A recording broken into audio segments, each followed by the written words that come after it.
one really talks about this, but one of the hardest addictions to overcome is a food addiction. If you think you're addicted to food, good news! You're probably not.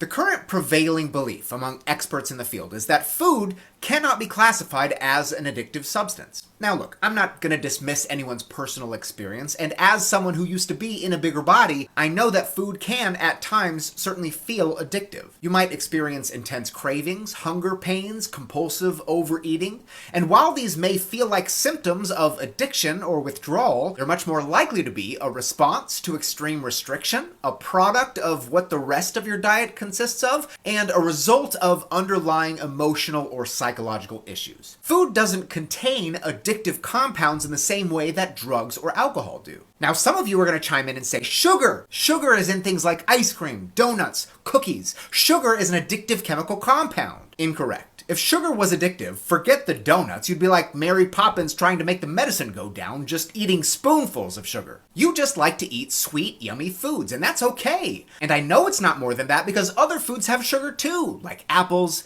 beets, Battlestar Galactica. Sorry, old habit. Besides, sweets aren't the only food that people claim to be addicted to. How about foods like pizza, chips, pretzels? So if it's not just sweets and savory foods are addictive too, then why aren't people eating eggs by the carton and oatmeal by the bucket? I'll tell you. It's because the thing that these addictive foods have in common is not just that they're food, it's that they're highly processed and hyper-palatable foods created to taste amazing in your mouth. They trigger pleasure centers in the brain, and because they're so delicious, they'd make anyone want to keep eating. And so when someone uses these already binge-worthy foods as a coping mechanism for anxiety or depression, they're going to keep eating. When someone has been dieting and telling themselves, no, don't eat that, it's so bad for you, for weeks on end, and then finally gives in, they're going to keep eating. When someone is feeling lonely or unloved and turns to food as a friend, they're going to keep eating. I get it. Food can feel addictive, but it doesn't alter your brain chemistry like drugs or alcohol do, so comparing it to those things almost trivializes real substance addiction.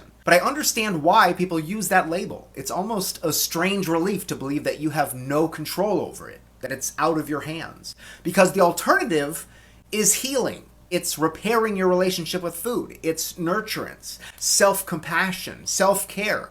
And those are difficult things to work through. But you have to eat. So whether or not you believe food is addictive doesn't really matter. You're going to have to learn to make peace with food to some degree. And the more you try to make it the enemy, the stronger its hold over you is going to be.